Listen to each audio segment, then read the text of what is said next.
Months passed, and Uju's pregnancy became harder to hide. The kingdom began to whisper about the princess's growing belly, and everyone wondered who the father was.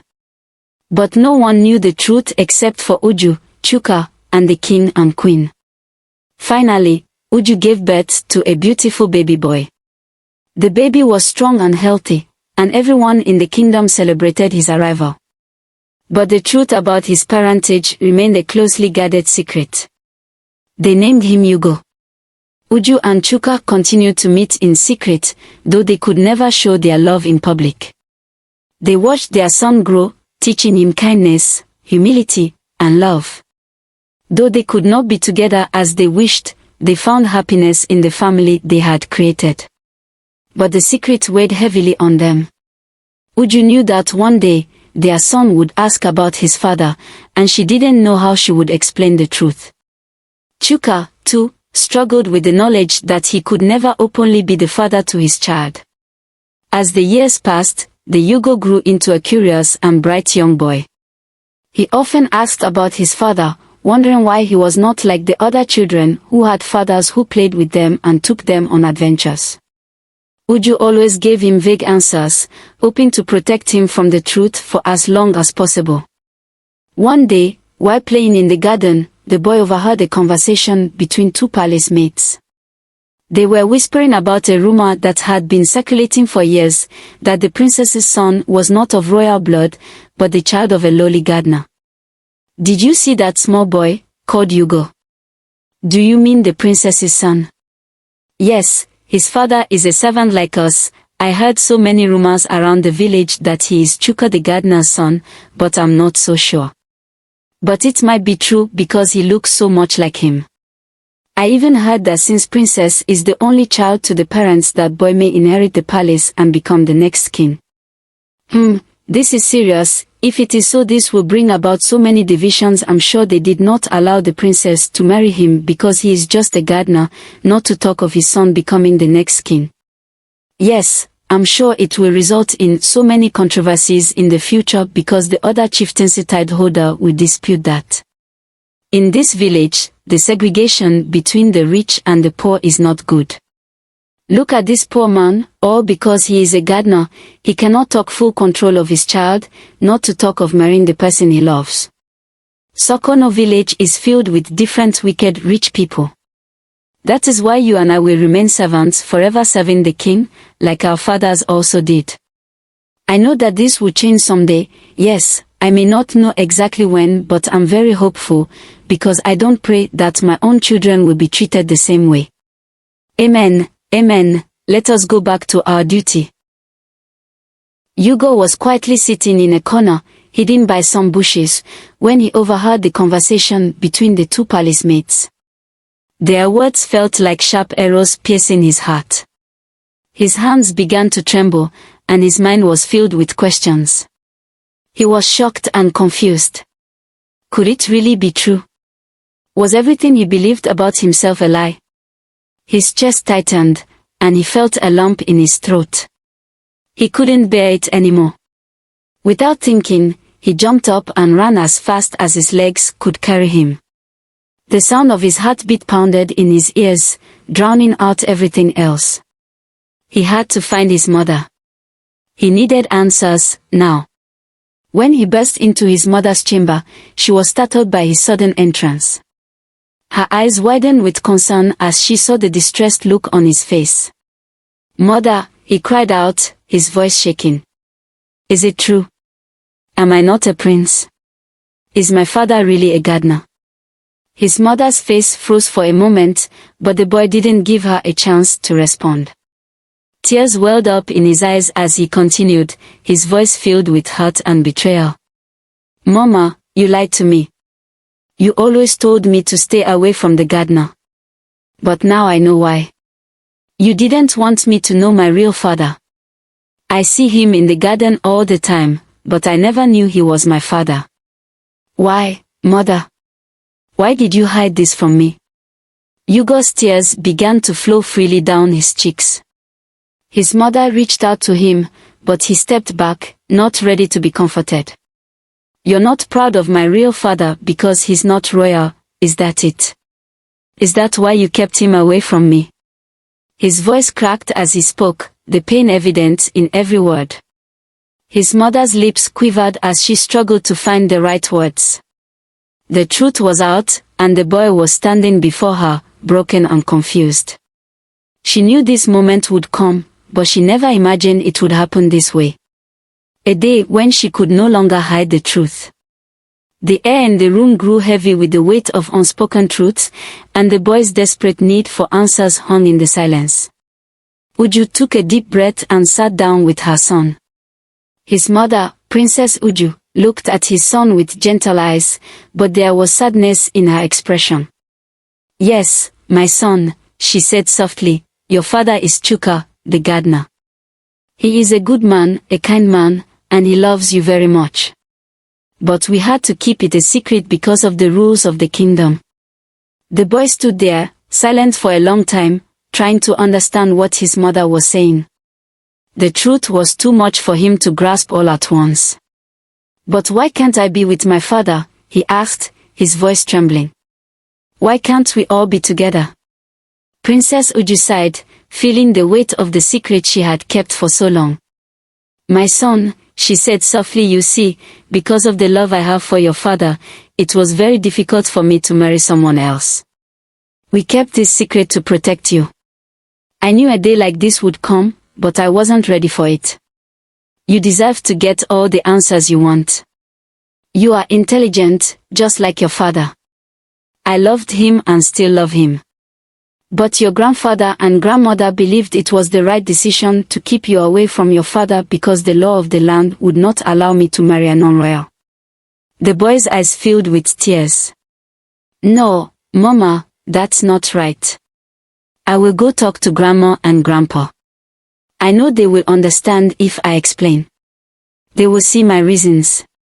With that, Hugo left the room, tears streaming down his face. He felt a deep sorrow but also a determination to make things right. He ran outside, searching for his grandfather, but couldn't find him.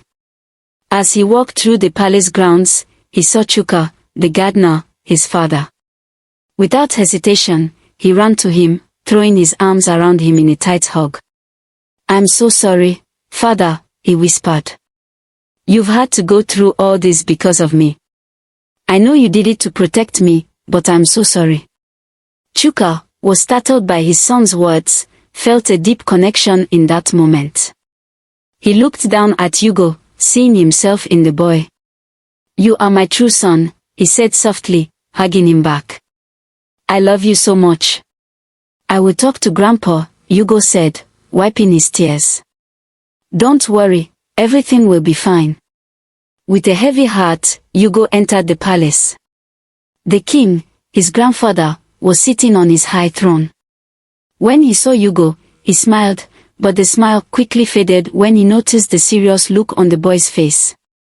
"What's the matter, my son?" the king asked. "Grandpa," Hugo began, his voice trembling but determined, "I respect you so much. You are a man of authority and power. I know you can grant me one request I am about to ask." The king was surprised. A request, he thought. What could it be?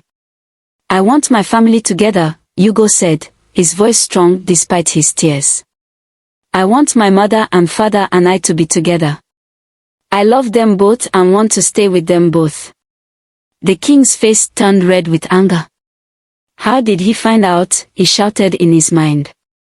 It was supposed to be a secret. That request is not possible. You are supposed to be the heir to the throne.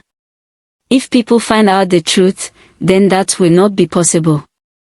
It is for your own good. As the king shouted, Princess Uju and Chuka entered the chambers, joining them. It was a full house, tension hanging in the air.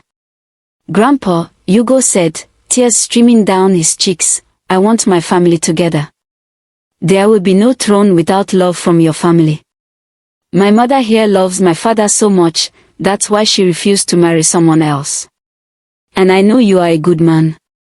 You love your children and would want our happiness. I know you meant well by keeping and preserving the throne for me by all means. I appreciate that, but family comes first. I don't mind. I want my father and mother to be happy. They should not hide their love. Love is a beautiful thing and should be expressed publicly for all to see and admire. Hugo's words struck everyone in the room like a thunderbolt.